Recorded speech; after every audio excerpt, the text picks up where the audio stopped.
di kuartal kedua ya, tentu akan ada 2 driver untuk pertumbuhan ekonomi. Pertama kita lihat bahwa secara global itu, pertumbuhan global sudah mulai membaik juga dengan adanya vaksin dan juga mobilitas yang sudah mulai naik. Terus kalau kita melihat, harga-harga komoditas, kemudian PMI, kemudian Baltic Dry Index yang menunjukkan, perdagangan global, itu semua sudah menunjukkan peningkatan.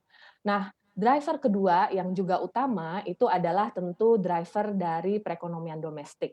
Kita lihat bahwa kuartal kedua tahun lalu itu adalah pertumbuhan ekonomi dengan kontraksi yang paling dalam, sehingga tentu ada technical rebound ya. Jadi, walaupun business as usual pastinya pertumbuhan ekonomi akan jauh lebih tinggi.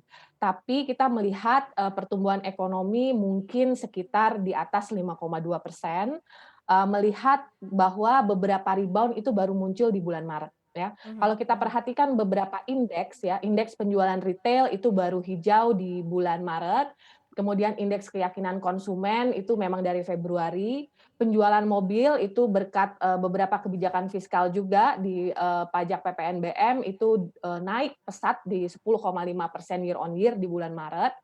Lalu listrik ya, kalau listrik ini kalau untuk, produksi sudah dari akhir tahun lalu ya, tapi untuk konsumsi sudah mulai meningkat juga di akhir kuartal pertama. Google Mobility kalau PMI konsumsi semen itu sudah di ranah hijau sejak awal tahun. Jadi kita tentu melihat di satu sisi beberapa perkembangan yang di sisi konsumsi baru mulai naik Februari, Mmm, Maret gitu ya. oke. Tapi kalau dari sisi investasi sudah mulai naik dari akhir tahun atau bahkan dari awal tahun. Mhm. Sementara kalau kita lihat konsumsi itu proporsinya, 50%, sementara investasi 30% dan investasi udah naik duluan. Tentu dampak peningkatan investasi dibandingkan peningkatan konsumsi terhadap pertumbuhan ekonomi, masih relatif lebih kecil, peningkatan investasi.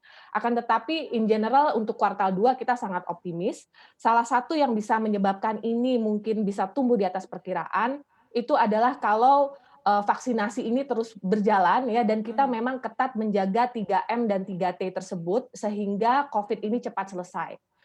Kita melihat bahwa dorongan nanti di kuartal kedua, dengan adanya lebaran itu mudah-mudahan juga menimbulkan Ya. peningkatan konsumsi dari pent up demand yang selama ini sudah tertahan. Oke, kalau kita coba tadi lekatkan lagi, mengenai konsumsi kan kalau dilihat, tadi walaupun angka yang disampaikan Mbak Mesti kan memang sudah ada sedikit peningkatan walaupun mungkin masih kalah dengan investasi ya. Ini seperti apa sih? Ini apakah memang ini sudah konfirmasi, daya beli kita benar-benar sudah membaik atau butuh dorongan lagi nih Mbak Mestita?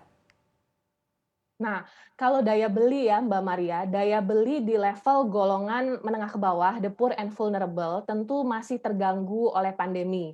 Walaupun dengan peningkatan mobilitas, kita tahu banyak sekali sektor non formal atau sektor jasa perdagangan yang berhubungan dengan makanan maupun retail sudah mulai bergerak. Ini tentu membantu golongan yang kita katakan golongan rentan dan golongan miskin gitu ya.